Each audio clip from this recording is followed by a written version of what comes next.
الرجیم بسم اللہ الرحمن الرحیم رب اشرح لی صدری ویسر لی امری واحلل عقدۃ من لسانی یفقهوا قولی واجعل لی وزیرا من اہلی سبحانک لا علم لنا الا ما علمتنا انک انت العلیم الحکیم تب علینا انک انت التواب الرحیم. اچھا پڑھا تھا اس آیت پر ہمیں یہ سمجھاتا تھا کہ آسمان میں اور زمین میں پہلی بات تو یہ اللہ نے سمجھائی کہ جو کچھ بھی ہے وہ اللہ کا ہے یا اللہ کے لیے ہے. اور پھر اللہ نے یہ سمجھایا کہ جو کچھ بھی ہم ظاہر کرتے ہیں اور جو کچھ نفسوں میں ہے تو اس کو اللہ تعالیٰ اس کے ساتھ حساب لیں گے. مجھے بتائیں یحاسبکم بہ اللہ میرے ساتھ ویکینڈ چلتی رہی تھرو آؤٹ یہ آیت نا آپ لوگوں کے بھی دماغ میں چلتی رہی تھی یا نکل گئی تھی جیسے کچھ نہیں سوچتے چل ہوئے رہی کوئی تھی. بھی کام. اچھا تو کہ اللہ تعالیٰ حساب لے گا یا جیسے وہ بات تھی نا کہ جب آپ بولیں گے کچھ بھی کہنے لگیں گے تو اللہ نظر آنا شروع ہو جائے گا اگلے بندے کے ساتھ بیٹھا ہوا تو خود ہی زبان پہ تالے لگ جائیں گے. تو للہ اللہ ہی تعالیٰ بہت زیادہ سب آئی. للہ ہے کہ وہ اس کو اللہ کے لیے محسوس سب کرنے. کا ہے. اچھا چلیں ہم اگلی آیت کرتے ہیں اب اس کو. اللہ تعالیٰ اس کے بعد کہتے ہیں کہ ہمیں یہ سمجھانے کے بعد کہ جو تم ظاہر کرو جو بھی تمہارے نفسوں میں ہے تم چھپاؤ اس کو اللہ تعالیٰ اس کا حساب لیں گے. اس کے بعد اللہ تعالیٰ یہ کہتے ہیں فَيَغْفِرُ لِمَن يَشَاءُ وَيُعَذِّبُ مَن يَشَاءُ. پھر کیا ہوگا حساب لینے کے بعد اگلا سٹیپ کیا ہوگا؟ فَيَغْفِرُ پھر یغفر وہ بخش دے گا لمن یشاء جس کو وہ چاہے گا ویعذب اور وہ عذاب دے گا من یشاء جس کو وہ چاہے گا. اب آپ کو کیا لگتا ہے اس ساری نا مجھے یہ آیت شروع سے نا بڑی کنفیوز کرتی ہوتی تھی جب میں یہ پڑھتی تھی نا.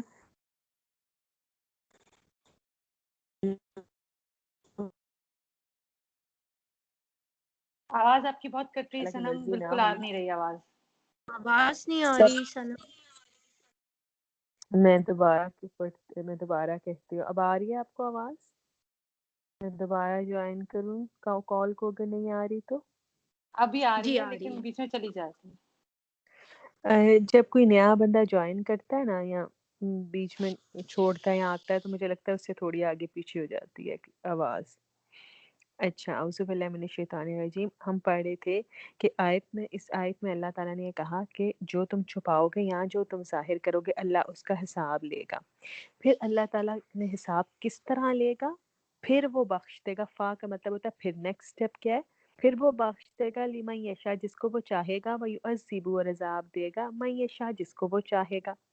اب سوال یہ پیدا ہوتا ہے کہ اللہ تعالیٰ کی مرضی ہے کہ وہ جس کو چاہے جیسے اللہ تعالیٰ یہ کہے کہ یہ فلاں بندہ اس کو اٹھاؤ جہنم میں ڈال دو, یہ فلاں بندہ ہے اس کو تم جنت دے دو.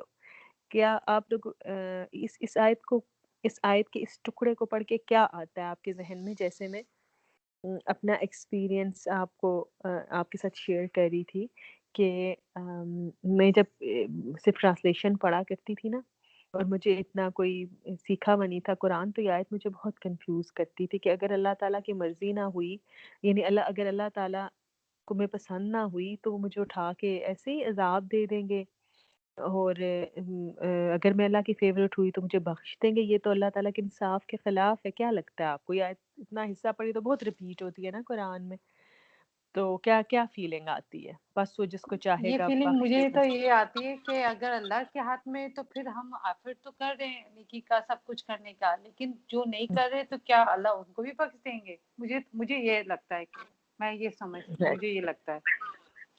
اچھا اور کسی کی کوئی مجھے سے یہ حالت لگتا ہے ہوئی؟ جی بھابھی بتائیے. جیسے کہ اگر ہم جیسے گناہ کبیرہ ہیں, جو انسان گناہ کبیرہ کا مرتکب ہوگا اس کا تو اللہ تعالیٰ حساب لیں گے, لیکن وہ بھی وہیں پہ بات آتی ہے کہ اس نے اگر نیک عمل کیے ان سے توبہ کیے تو اللہ تعالیٰ بخش دیں گے. اور دوسرا یہ کہ ایک انسان صرف اللہ کی خاطر نیک عمل کرتا ہے اور ایک شخص سارے غلط کام کرتا ہے, یہ دونوں برابر نہیں ہو سکتے کسی صورت بھی. تو ایگزیکٹلی بالکل صحیح. تو پھر اللہ تعالیٰ کی سبحان مرضی بھی اس میں ہے کہ جب آپ نے اللہ تعالیٰ کے فرائض کو پورا کیا ہوگا. بالکل. اچھا بالکل جی یہی بات ہے کہ یہ جو ہے نا کہ بس وہ جس کو چاہے گا بخش دے گا اور جس کو چاہے گا عذاب میں مبتلا کر دے گا. اس میں جو بات توجہ دینے والی ہے وہ ہے لمن یشاء، جس کو چاہے گا. اب اللہ تعالیٰ وہ جو ایک ہے نا کہ اندھیر نگری کا چوپٹ راجا ہے کیا، کہ جس کے دینے لینے کا کوئی ضابطہ نہیں. کیا ایسا ہو سکتا ہے؟ ایسا نہیں ہو سکتا.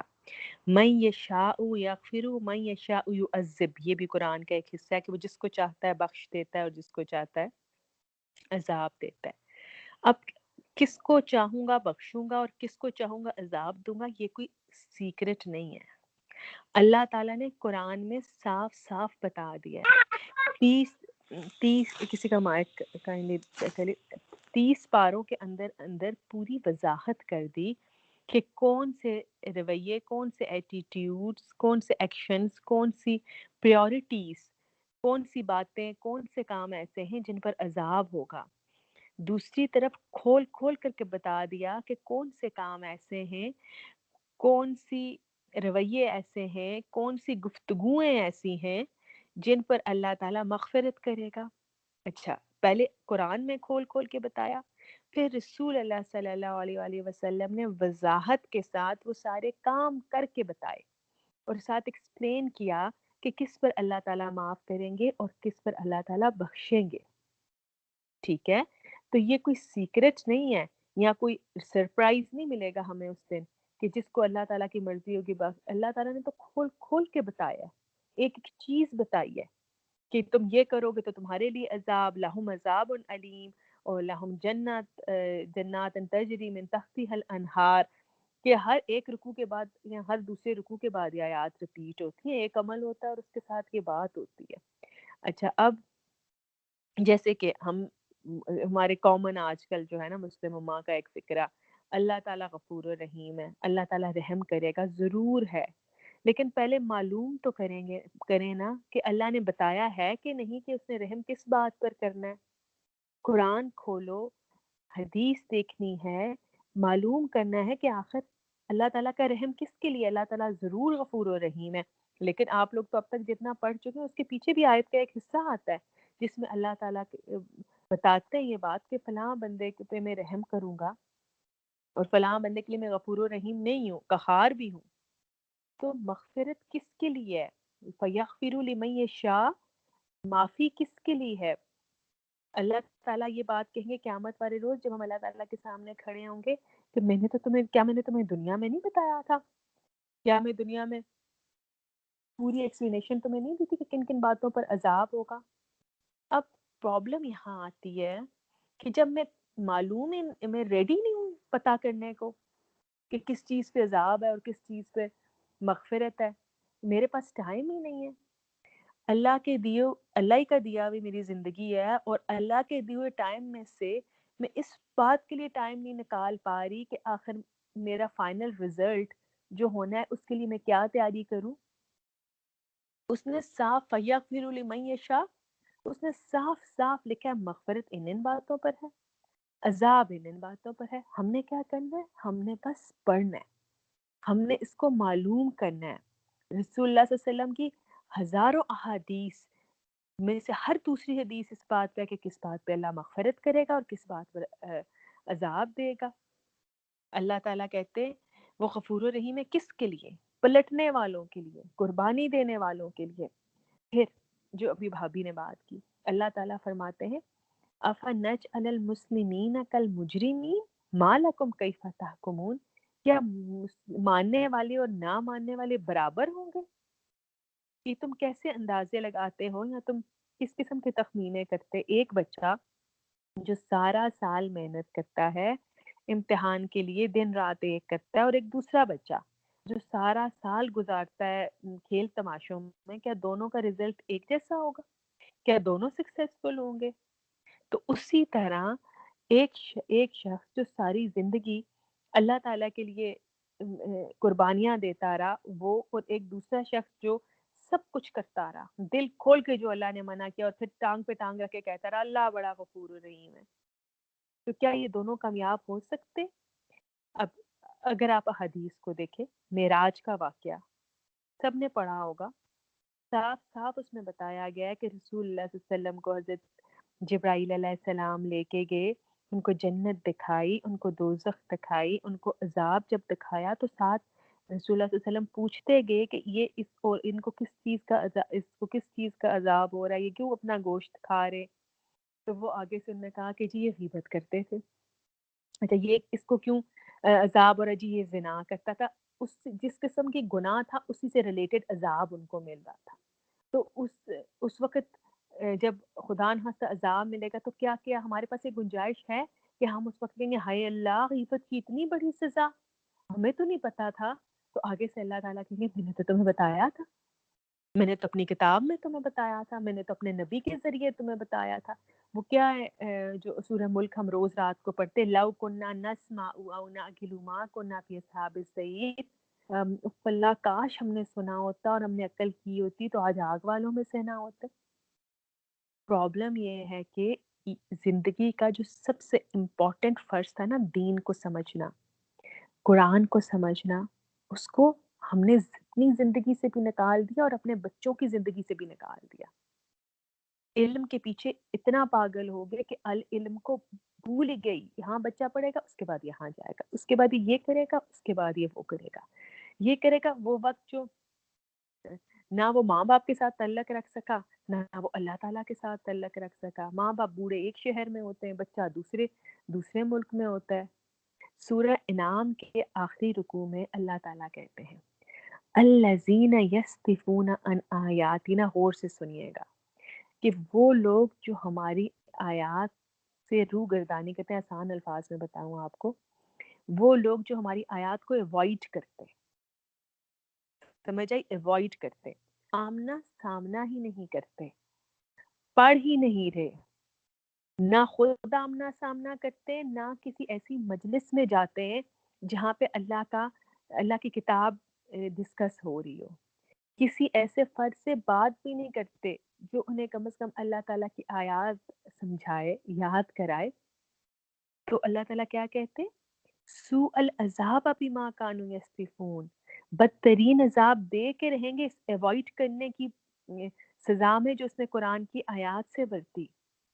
کیا کبھی زندگی میں یہ سوچا تھا کہ عذاب تو پھر اس کے لیے بھی ہے جو قرآن نہیں پڑھتا، جو قرآن نہیں سمجھتا؟ عذاب تو اس کے لیے بھی ہے. یہ آیت یہی کہہ رہی ہے. سورہ نام کا آخری رکوع آپ دیکھیں، آپ کو یہ آیت مل جائے گی. تو اب کیا کبھی یہ سوچا کہ میں نے اپنے بچے کو قرآن کی آیات سمجھانے کے لیے کتنا اہتمام کیا؟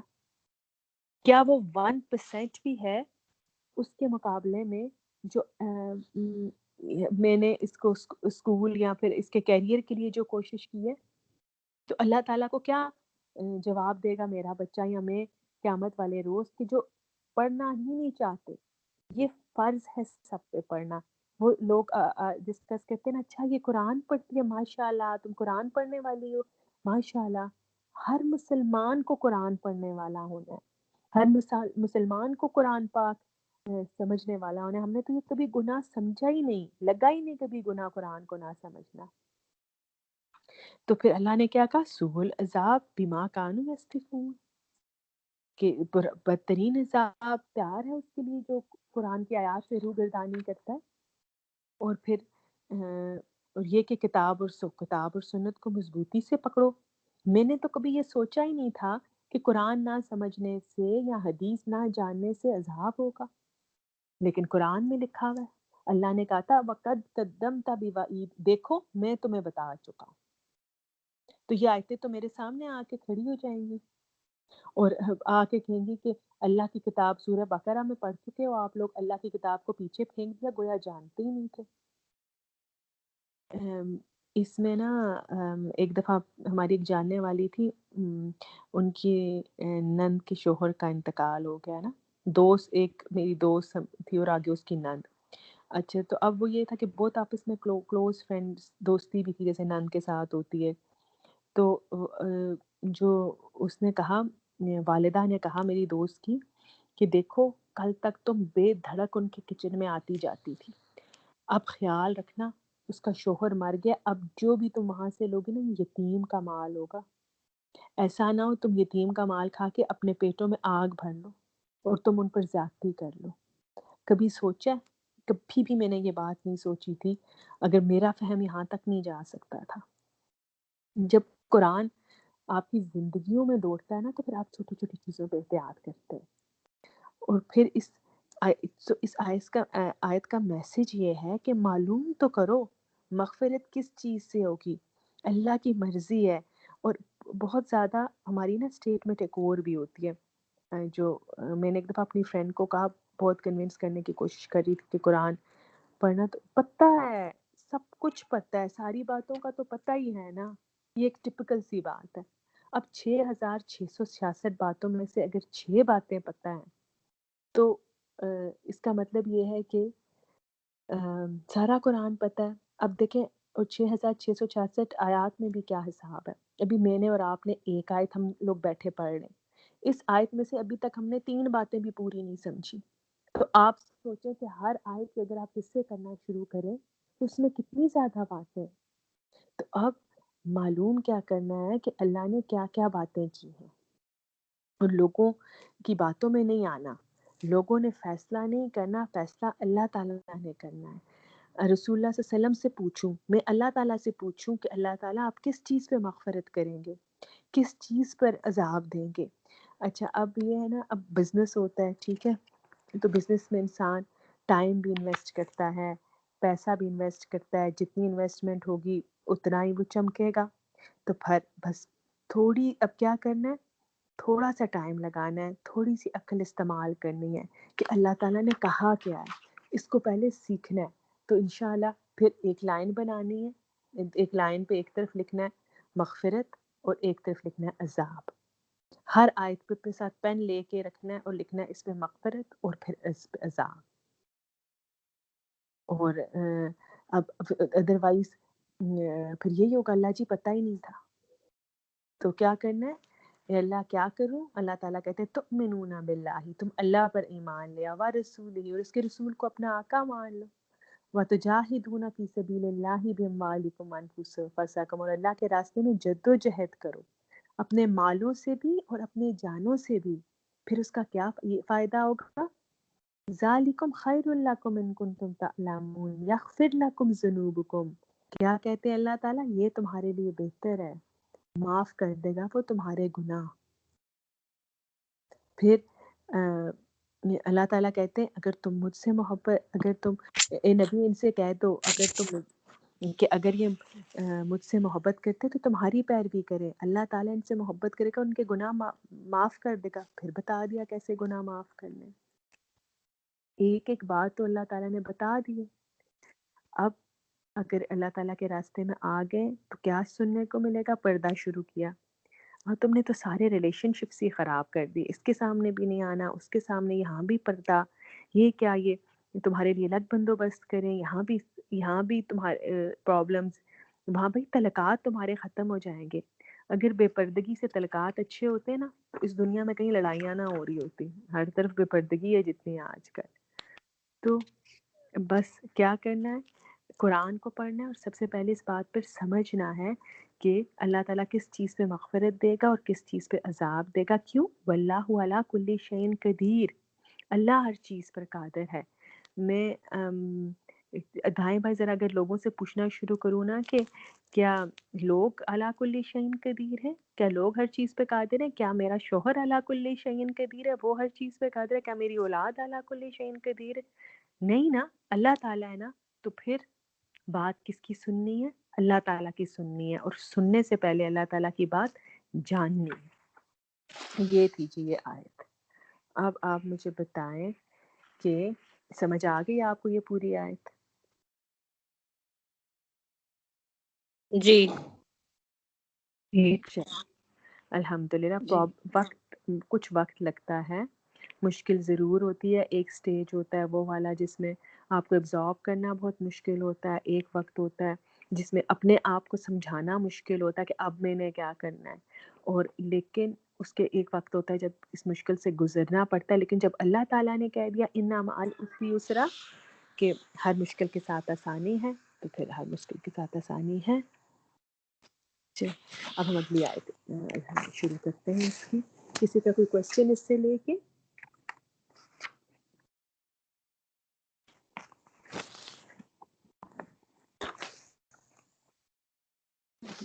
کسی کا کوئی کوشچن نہیں ہے؟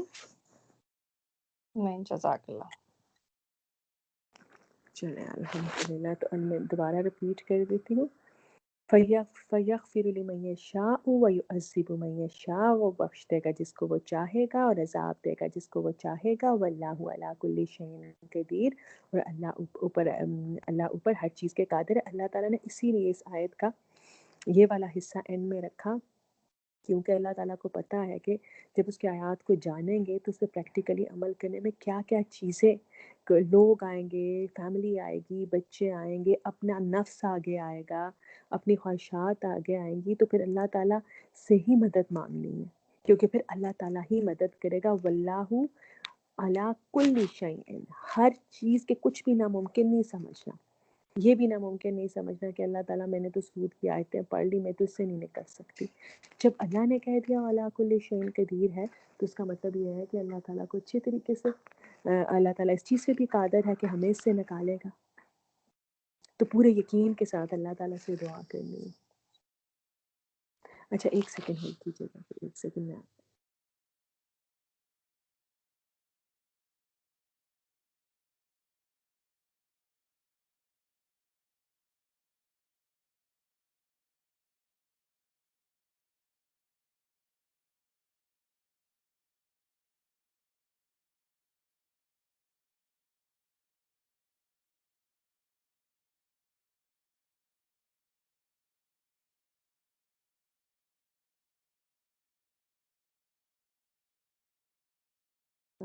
اگلے آیت ہم شروع کرتے ہیں. آیت نمبر 285 سورۃ البقرہ، آخری رکوع اس کا. آمن الرسول، ایمان لے آئے رسول، بما ساتھ اس کے جو انزلہ نازل کیا گیا، الیہ کی طرف اس کے، میں ربہ اس کے رب کی طرف سے، والمؤمنون اور سارے مومن. اچھا مجھے بتائیے کتنے لوگوں کو یہ رکوع زبانی یہ والی آیت زبانی یاد ہے؟ جی مجھے بھی یاد ہے. مجھے یاد ہے پڑھ لیا. ہاں الحمدللہ. چلو باقی سارے لوگ بھی اس کو یاد کر لیں کیونکہ سب کو یاد ہے نا کہ ہم نے شروع میں پڑھا تھا کہ رسول اللہ صلی اللہ علیہ وسلم نے فرمایا کہ جو بھی اس کو پڑھے گا، اس آیت کو پڑھے گا، اللہ تعالیٰ اس کے لیے کافی ہو جائے گا ان آیات کو، آیت الکرسی کو رات کو سونے سے پہلے. تو ہم اس کو شروع کرتے ہیں. پھر ایک اور بھی جو حدیث میں دوبارہ ریمائنڈ کرا دیتی ہوں کہ تہجد کے قائم مقام ہے کہ اگر آپ تہجد کے عادی نہیں ہیں تو بھی آپ یہ والا رکوع رات کو سونے سے پہلے پڑھ لیں. تو یہ آخری والی اس کی آیات، کیونکہ اللہ تعالیٰ کے عرش کے خزانے لگتا ہے نا پڑھتے ہوئے کہ واقعی اللہ تعالیٰ کے عرش کے خزانے کی یہ آیات ہے، تو بھی تو اللہ تعالیٰ اس کو ایکول کر دے گا کہ آپ نے تہجد پڑھی ہوئی ہے. تو چلیں اب ہم شروع کرتے ہیں یہ والی آیت. یہ ایک ایسی آیت ہے جب یہ نازل ہوئی تھی نا تو صحابہ نے خوشیاں منائی تھی. کیوں؟ کیونکہ اس میں ان کا نام رسول کے ساتھ لیا گیا ہے. آمن الرسول، ایمان لے آئے رسول، حمزہ میم نون اس کا روٹ ورڈ ہے. بیما ساتھ اس کے جو انزلہ نازل کیا گیا، الیہ طرف اس کے، کس کے؟ رسول اللہ صلی اللہ علیہ وسلم کے، میں رب ہی اس کے رب کی طرف سے، والمؤمنون اور سارے مؤمن. اللہ تعالیٰ اتنے پیارے ہیں کہ خود سکھاتے ہیں کہ کس طرح بات کرنی ہے ان سے. اچھا اب کیا ہوا؟ آمن رسول والا پورشن سب سے پہلے دیکھتے ہیں. ٹھیک ہے، آمن رسول، رسول ایمان لے آیا کس پہ؟ بیما انزلہ الیہ من ربہ، کس چیز پر ایمان لے آیا؟ جو نازل کیا اس کے رب نے اس کی طرف. یہ حضرت ابراہیم علیہ السلام کی دعا ہے نا، جو ہم اس میں پڑھتے ہیں سبحانک اللہم کے بعد پڑھتے ہیں نماز کی شروع میں. اس میں وہ کہتے ہیں انا اول المسلمین، کہ میں ایمان لانے سر جھکانے والوں میں سے پہلا سر جھکانے والا ہوں. مسلم اس اونٹ کو کہتے ہیں نا جس کی نکیل اس کے مالک کے ہاتھ میں ہوتی ہے. سلم یعنی سر جھکا ہوا ہوتا ہے، اور ہر مسلمان کی جو نکیل ہوتی ہے وہ اس کے اللہ کے ہاتھ میں ہوتی ہے، اللہ کی مرضی ہوتی ہے. وہ جس طرح سے چاہے ہمیں حکم دے، ہمارا کام ہوتا ہے اس کو ماننا. اور اللہ تعالیٰ کو یہ جملہ بڑا پسند ہے، انا اول المسلم، کہ میں سب سے پہلے سر جھکانے والا ہوں. اسی لیے انہوں نے حضرت ابراہیم کا یہ سورہ انعام میں کوٹ کیا. اور اس کے علاوہ سورہ حامیم سجدہ میں بھی اللہ تعالیٰ اس بات کی تعریف کرتے ہیں یہ انا اول المسلمون کہنے والوں کی.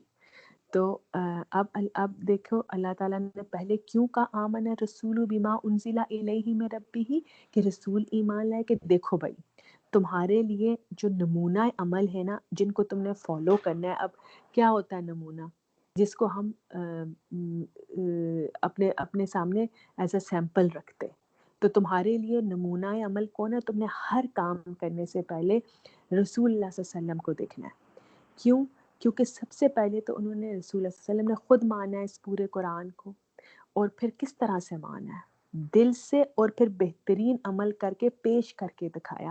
رسول اللہ صلی اللہ علیہ وسلم چلتے پھرتے قرآن تھے. اگر آپ نے قرآن کو چلتے پھرتے دیکھنا ہے تو آپ رسول اللہ صلی اللہ علیہ وسلم کو دیکھیں. کوئی ایسی آیات قرآن کی آپ اٹھا کر دکھائیں جس کو رسول اللہ صلی اللہ علیہ وسلم نے سمجھایا نہ ہو، اس پر عمل نہ کیا ہو، پریکٹیکلی نہ دکھایا ہو. اور اس کے بعد اللہ تعالیٰ کہتے ہیں آمن الرسول بما انزل الیہ من ربہ، کہ ایمان لے آیا رسول جو نازل کیا گیا اس کے رب کی طرف سے، والمؤمنون، اور مومن. اب اللہ تعالیٰ نے یہاں یہ نہیں کہا کہ یہ وہ مومن ہے جو رسول اللہ صلی اللہ علیہ وسلم کے پاس ہیں، نہیں، یہ وہ تمام مومن جو ایمان لائے، خواہ وہ کسی بھی دور کے ہوں. ہر دور میں جو بھی خالص مومن ہوگا وہ ان ساری باتوں پر ایمان لائے گا جو رسول اللہ صلی اللہ علیہ وسلم پر نازل ہوئی، اور ان پر وہی عمل پیش کرے گا جو رسول اللہ صلی اللہ علیہ وسلم نے پیش کیا. اچھا، اب اللہ تعالیٰ آگے ہمیں یہ بتا رہے ہیں کہ کیسے کس کس چیز پر یہ ایمان لائے نا. کلن، سارے کے سارے، آمانا ایمان لے آئے کس پر؟ باللہ، اللہ پر، وملائکتہ، اور اس کے فرشتوں پر، وکتبہ، اور اس کی کتابوں پر، ورسلہ، اور اس کے رسولوں پر. اچھا جی، اب یہ کہنا بہت آسان ہے نا، ہم آمنت باللہ وملائکتہ وکتبہ ورسلہ بچپن سے ہم یاد کرتے ہیں، ایمان مفصل اور مجمل. تو ایک نظر میں نے بھی جب اس کو پڑھا نا تو مجھے بھی بڑی تسلی ہوئی کہ میں بھی ان مومنوں میں شامل ہوں جو کہ ایمان لے آئے ہیں کس پر؟ اللہ پر. اور جیسے کہتے ہیں نا ایک بٹن دباتے ہیں اور ایک ساتھ 5 لائٹس جل جاتی ہیں. اللہ پر ایمان، رسولوں پر ایمان، فرشتوں پر ایمان، کتابوں پر، آخرت پر. یہاں پہ تو آخرت کا ذکر نہیں ہے لیکن ویسے ہمارے ایمان کا حصہ ہے. اچھا، اب سب سے پہلے ہم آمنا باللہ کو دیکھتے ہیں. ایک لفظ میں اللہ پر ایمان لانے کا کیا مطلب ہے آپ لوگوں کے خیال میں؟ میں آپ سے پوچھ رہی ہوں کہ اگر ایک ورڈ میں آپ ایکسپلین کریں کہ امنت باللہ میں اللہ کی ایمان کتاب لانا. پہ ایمان لانا، توحید، اللہ کی کتاب پہ ایمان لانا، جنت پانا. سوری کیا کہا توحید، میرے لیے تو ہے کہ وہ بقا مسلم ہے کہ جنت پانے کی ایک طریقہ ہے. ٹھیک ہے. اچھا، نہیں، آپ جب اللہ سے کہتی ہو نا امنت باللہ، اللہ تعالیٰ میں ایمان لائی آپ پر، ٹھیک ہے، کوئی بھی نہیں ہے، سب کو غائب توکل. کر دو، سب کو غائب کر دو، کلاس کو غائب کر دو. یہ سوچو کہ اللہ تعالیٰ کے سامنے کھڑی ہوئی اور کہہ رہی ہو امنت باللہ، اللہ میں ایمان لائی آپ پر. توحید، تو رسالت، نبوت، تجھ پہ یقین ہے، یقین ہے، belief in you, توکل ہے، تو ہی سب کچھ کرنے trust والا ہے. in you. اللہ ہے میرا واحد تو ہی. یہ توحید، اپنے آپ کو اللہ کے حوالے کر کے بالکل سمجھے سب سرنڈر کر دینا، مجھے یہ لگتا ہے بالکل چھوڑ دینا اللہ پہ. اچھا، ایک ہوتا ہے سرنڈر کر دینا اور ایک ہوتا ہے چھوڑ دینا اللہ پہ. چھوڑ دینا اللہ پہ ہوتا ہے توکل کرنا، اور سرنڈر کرنا ہوتا ہے جو میں آپ کو ایکسپلین کرنا سبمیشن. چاہتی تھی. اچھا، سبمیشن سمجھے آپ، سبمیشن. ہاں، ایک لفظ میں اللہ پر ایمان لانے کا مطلب ہے اے اللہ میں آپ کا کہنا مانتی ہوں. جب آپ کو کوئی بات سمجھاتا ہے نا تو آپ اس کے کندھے پہ ہاتھ رکھ، کسی چیز پہ آپ بہت کنفیوز ہوتا ہے یا کوئی آپ کو کنونس کر لیتا ہے، آپ یوں کندھے پہ ہاتھ رکھتے کہتے مان گئی یار، جو تم کہتی ہو وہی ٹھیک ہے، ایسے ہی کہتے ہیں نا. تو آمنا باللہ، مان گئی میں اللہ کو الہ، اے اللہ میں آپ کا کہنا مانتی ہوں، میں نے آپ کو اپنا مالک مان لیا ہے، میں اب آپ کی ایک ایک بات سنوں گی اور میں آپ کی وفادار ہو گئی ہوں. یہ ہوتا ہے آمنت باللہ کا مطلب. اسے یہ بھی کہہ سکتے ہیں نا کوئی سوال کیے بغیر، مطلب ہاں بالکل، کوئی سوال کیے بغیر کے علاوہ ارمیلا یہ ایک پرسنل ریلیشن شپ کی بات کر رہی ہوں میں کہ بہت بچپن سے میں یہ یاد کرتی آئی نا کہ امنتو باللہ، میں ایمان لائی اللہ پر، اللہ فرشتوں پر. تو ایک دفعہ سورہ آل عمران کی ایک آیت میں پڑھی اور مجھے کبھی بھی یہ مشکل نہیں لگی نا. اس میں نے پہلے بھی شاید آپ لوگوں سے ذکر کیا، اس میں اللہ تعالیٰ ذکر کرتے کہ اللہ تعالیٰ کن لوگوں کے لیے نا جنتے ہیں اور کون لوگ جو ہیں. ایک بہت خوبصورت آیت ہے، اس کے بعد اللہ تعالیٰ یہ بات کہتے ہیں کہ ان کے لیے اللہ کی مرضی، جو اس میں سب سے خوبصورت مجھے ورڈ لگتا ہے رضوان من اللہ، کہ اللہ کی رضامندی ہے. تو پھر اس کے بعد اللہ تعالیٰ ان کیٹیگریز بتاتے ہیں نا ان لوگوں کی جن کو یہ اللہ کی مرضی اور یہ جنتیں ملیں گی. اس میں اللہ تعالیٰ بڑے بڑے لوگوں کا ذکر کرتے، صبر کرنے والے، صابرین، صادقین. اس میں نے کہا اللہ تعالیٰ میں تو ذرا صبر نہیں کرتی، میں نے اس پہ کراس لگا لی. الساج، اس کے بعد اس میں تھا صادقین، سچ بولنے والے. تو اللہ جی میں تو کسی قابل نہیں ہوں، کبھی منہ سے کیا نکل جاتا ہے کبھی کیا. والقانتین، ہر وقت اللہ تعالیٰ کے خیال میں نظریں جھکائے اور گردن جھکائے اللہ تعالیٰ کے آگے رہنے والے. پھر اللہ تعالیٰ کے راستے میں خرچ کرنے والے، راتوں کو اٹھ کے توبہ کرنے والے. تو میں بڑی ڈس اپوائنٹڈ تھی. تو اینڈ میں اللہ تعالیٰ نے ایک دعا کی اور وہ یہ کہنے والے کہ ربنا اننا آمنا، اللہ ماں پر ایمان لے آئے تو ہمیں معاف کر دے اور ہاں ہمیں معاف کرے. تو میں نے کہا اللہ یہ تو بہت آسان ہے، ربنا اننا آمنا فاغفر لنا وقنا عذاب النار، یہ ہے نا وہ والی آیت. تو میں نے کہا یہ کہنا بہت آسان ہے اللہ تعالیٰ، یہ تو میں کہتی ہوں. تو جب میں نے یہ پڑھا نا، جب میری مربی جو ہیں انہوں نے جب یہ پڑھایا، آپ یقین، انہوں نے بتایا کہ اللہ پر ایمان کا مطلب کیا ہے. تو اس وقت مجھے سمجھ آئی کہ اللہ تعالیٰ، اس سے تو شاید صابرین صادقین آسان تھا، کہ امنتو باللہ، یہ میں ایک اس چیز سے نکل آئے کہ اس کے کیا میننگز ہیں. اگر میں یہ کھڑے ہو کے کہہ رہی ہوں کہ اللہ تعالیٰ میں آپ پر ایمان لے آئی، تو اس کا مطلب یہ ہے کہ اے اللہ تعالیٰ میں آپ کی ایک ایک بات مانتی ہوں، آپ میرے مالک ہیں، آپ میرے حاکم ہیں، اور اب میں صرف آپ کا کہنا مانوں گی. کیا میں جب بھی آمنا باللہ پڑھتی ہوں میرے ذہن میں یہ ہوتا ہے؟ میں نے تو ایک رٹائی ایک چیز اپنے دماغ میں رکھی ہوئی تھی کہ ہاں کیوں نہیں، میں تو اللہ کو مانتی ہوں، تبھی تو نمازیں پڑھتی ہوں، تبھی تو اتنا خیال رکھتی ہوں چھوٹی چھوٹی چیزوں کا. لیکن آمنا باللہ کا مطلب ہے اللہ جی آئی ایم فلی کنونسڈ، بس جو آپ کہتے ہیں میں تو آپ کی وفادار ہوں. اچھا پھر کیا ہے دوسری بات اللہ تعالیٰ نے کیا کہی؟ تو یہ ہوتا ہے آمنا باللہ کا مطلب. اب ہم اس کو نا آگے سب کے پرسپیکٹیو میں ساتھ ساتھ دیکھتے ہیں. وَمَلَائِکَتِهِ، اور فرشتوں پر ایمان لائی. اب فرشتوں پر ایمان لانے کا کیا مطلب ہے؟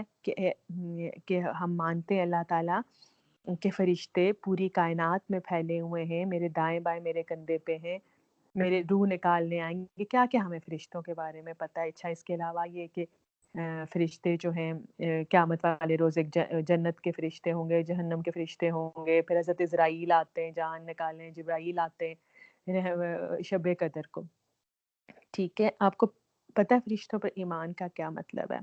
فرشتوں پر ایمان کا مطلب یہ ہے کہ وہ کمرہ جس میں آپ اس وقت بیٹھی ہوئی ہیں نا، اور جہاں میں بیٹھی ہوئی ہوں، جہاں پہ ہم اللہ کا ذکر کر رہے ہیں حالانکہ ہم نے اللہ کو دیکھا نہیں ہے، ہم اللہ سے جنت مانگ رہے ہیں حالانکہ ہم نے جنت دیکھی نہیں ہے، عذاب سے بچنا چاہ رہے ہیں حالانکہ ہم نے عذاب دیکھا نہیں ہے. جتنا ہمیں ان چیزوں پہ یقین ہے نا، اتنا ہی ہمیں رسول اللہ صلی اللہ علیہ وسلم کی اس بات پہ یقین ہے کہ جس جگہ پہ بیٹھ کے اللہ تعالیٰ کا ذکر کیا جاتا ہے تو اس کے اوپر فرشتے پر پھیلائے موجود ہوتے ہیں. اور صرف موجود ہی نہیں ہوتے، زمین سے لے کر آسمان تک ڈھانپے ہوئے ہوتے ہیں اور دعائیں کر رہے ہوتے ہیں. رسول اللہ صلی اللہ علیہ وسلم نے فرمایا تو ہمیں تو ایمان ہے، تو مجھے اس پہ ایمان ہے. لیکن کیا میں قرآن پڑھتے ہوئے مجھے اس بات پہ ایمان ہوتا ہے جب میں پڑھ رہی ہوتی ہوں کہ ہاں ڈھانپے ہوئے ہیں، یہاں اللہ کا ذکر ہو رہا ہے تو ڈھانپے ہوئے وہ میرے لیے دعا کر رہے ہیں. اور پھر یہ رسول اللہ صلی اللہ علیہ وسلم نے فرمایا کہ جب کوئی بھی انسان کسی بیمار کا حال پوچھنے کے لیے نکلتا ہے تو اس کے گھر سے لے کے بیمار کے گھر تک 70,000 فرشتے اس کے لیے دعائیں مغفرت کر رہے ہوتے ہیں. اب اگر میرا فرشتوں پر ایمان ہونا تو جہاں مجھے کسی بیمار کا پتہ چلے نا، میں بھاگوں اس کی طرف کہ میرے لیے تو گھر سے نکل کے بیمار کے گھر تک 70,000 فرشتے میرے لیے دعائیں مغفرت کریں گے. میں کبھی یہ بات نہیں کہوں گی میں کیوں اس کا حال پوچھوں. اس نے میرا حال نہیں پوچھا، اس نے میرا پتہ نہیں کیا، تو میں کیوں پوچھوں اس کا حال؟ کیوں بھائی، میں نے تو رسول اللہ صلی اللہ علیہ وسلم کی یہ سب باتیں سنی ہیں، تو میں تو جا کے پوچھوں گی، مجھے تو 70,000 فرشتوں کی دعا چاہیے۔ پھر مجھے اس بات کا پتہ ہے کہ میرے دائیں والے فرشتے پہ بھی بیٹھا، میرے دائیں کندھے پہ بھی ایک فرشتہ ہے، بائیں کندھے پہ بھی ایک فرشتہ ہے، تو یہ کیا ہے؟ یہ CID ہے۔ اگر آج مجھے پتہ چلے نا کہ میرے جو یہ فون ہے جس پہ میں آپ کے ساتھ قرآن پڑھ رہی ہوں، یہ اس کی ریکارڈنگ ہو رہی ہے یا ٹیپ کیا جا رہا ہے، تو میں کتنی کانشیس ہو جاؤں نا، سنبھل کر بات کروں۔ اور اگر یہ پتہ چلے کہ ریکارڈ ہو رہی ہیں ساری چیزیں، مووی ساری تصویر بھی ریکارڈ ہو رہی ہے، تو میرا ملنا جلنا آنا جانا ہر چیز کے بارے میں کتنی سینسیٹیو ہو جاؤں نا۔ اگر میرا فرشتوں پر ایمان ہو تو کیا میں اس خفیہ پولیس پر جو اللہ نے یہاں بٹھائی ہے اس کے بارے میں کانشیس نہ رہوں؟ تو پھر میں کیسے کہہ سکتی ہوں کہ آمنا باللہ و ملائکتہ، کیا میں ان کل مومنون میں ہوں جو ایمان لاتے ہیں اور میں مانتے؟ میں تو غلط بات نہیں بول سکتی۔ اگر میں فرشتوں کو مانتی ہوں، میری بہن مجھے کہہ رہی ہے کہ تمہیں پتہ ہے کیا ہوا اس کا، فلاں نے یہ کیا، میں کہتی ہوں نہیں نہیں نہیں نہیں نہیں، ریکارڈ کرنے والے بیٹھے نوٹ کر لیں گے، میں نہیں بولوں گی، مجھے ایمان ہے اس بات پر۔ اور پھر یہ بات کہ کوئی میرے ہی گھر میں ہے، مجھے تانے دے رہا ہے، سخت سست کہہ رہا ہے، الزام بھی لگا رہا ہے، میرا بڑا دل کرتا ہے لیکن میں منہ موڑ کے جواب دوں، لیکن چونکہ مجھے ایمان ہے کلو آمنا باللہ و ملائکتہ، تو اگر میں خاموش رہوں گی تو میرے ساتھ کون ہوگا؟ فرشتے ہوں گے۔ آپ کو پتہ ہے نا اس حدیث کا کہ رسول اللہ صلی اللہ علیہ وسلم اور حضرت ابو بکر رضی اللہ تعالیٰ عنہ بیٹھے ہوئے تھے، جب تک اور ایک شخص نے آ کے حضرت ابو بکر کو برا بھلا کہنا شروع کر دیا، جب تک وہ خاموش رہے حضرت ابو بکر، نبی کریم صلی اللہ علیہ وسلم انہیں دیکھ کر مسکراتے رہے اور خوش ہوتے رہے۔ اب حضرت ابو بکر بھی انسان تھے، بھول گئے کہ فرشتے جواب دے رہے، ایک دم سے انہوں نے جواب دے دیا، رسول اللہ صلی اللہ علیہ وسلم اٹھ کر چلے گئے۔ اور بعد میں جب انہوں نے ابو بکر رضی اللہ تعالیٰ عنہ ان کے پیچھے بھاگے لپکے کہ آپ کیوں وہاں سے چلے گئے، جب تک وہ مجھے گالیاں دے رہا تھا میں خاموش تھا، آپ مسکرا رہے تھے، اور جیسے ہی میں نے کچھ کہنا شروع کیا آپ اٹھ کے چلے گئے۔ فرمایا پہلے تو فرشتے تھے، اللہ تعالیٰ نے تمہاری طرف سے ایک فرشتہ مقرر کیا ہوا تھا جو تمہاری طرف سے جواب دے رہا تھا، جب تم بولے تو شیطان آ گیا، اور شیطان اور فرشتہ ایک جگہ نہیں رہ سکتے، اور میں اور شیطان بھی ایک جگہ نہیں رہ سکتے۔ تو کیا جب میں کوئی شیطانی بات کرتی ہوں تو رسول اللہ صلی اللہ علیہ وسلم میرے ساتھ ہو سکتے، ان کا اور میرا ساتھ ہو سکتا ہے؟ کیا میں اور وہ اکٹھے بیٹھ سکتے؟ چاہے میں روز 100 چھوڑ کے 1000 مرتبہ درود پڑھوں، صبح سے اٹھ کے پڑھنا شروع کروں، رات تک درود پڑھتی رہوں، لیکن اگر میں شیطانی باتوں سے نہیں بچوں گی تو کیا رسول اللہ صلی اللہ علیہ وسلم میرے پاس بیٹھیں گے یا قیامت والے روز مجھے اپنے پاس بٹھائیں گے؟ تو فرشتوں پر ایمان اس کو کہتے ہیں کہ آپ کو یقین ہو اس بات پر کہ یہ اللہ تعالیٰ کی فوجیں ہیں، جیسے وہ علامہ اقبال کا شعر ہے، تھوڑا سا مشکل ہے لیکن بہت اچھا ایکسپلین کرتا ہے، فضائے بدر پیدا کر فرشتے تیری نصرت، اتر سکتے ہیں گردوں سے قطار در قطار اب بھی۔ یعنی اگر اس وقت بھی تم اس طرح کی قربانی کرو جیسے بدر میں لوگوں نے کی تھی تو فرشتے تمہاری مدد کو ابھی بھی قطار در قطار لائن میں اتریں گے۔ تو جب میں یا آپ اللہ تعالیٰ کے راستے میں کھڑے ہوں گے تو فرشتوں کی فوجوں کی فوجیں آئیں گی، خواہ ہمیں وہ نظر نہ آئے، لیکن کل آمنا باللہ و ملائکتہ کا مطلب یہ ہے کہ مجھے اللہ تعالیٰ کی ہر بات ماننی ہے، اور مجھے اس بات پہ 100% یقین ہے، جتنا مجھے اس بات پہ یقین ہے کہ میں آپ سے بات کر رہی ہوں کہ میرے دائیں بائیں فرشتے مجھے اور آپ کو ڈھکے ہوئے کھڑے ہوئے ہیں۔ ان کے لیے یہ مشکل نہیں ہے کہ کوئی کینیڈا بیٹھا ہے، کوئی انگلینڈ بیٹھا ہے، کوئی کہاں بیٹھا ہے، وہ اللہ کی فوجیں وہ ہر جگہ پہ موجود ہیں، جس طرح ہر کندھے پہ موجود ہیں۔ تو یہ ہے کل آمنا باللہ و ملائکتہ۔ اس کے بعد اللہ تعالیٰ کہتے ہیں وَکُتُبِہ،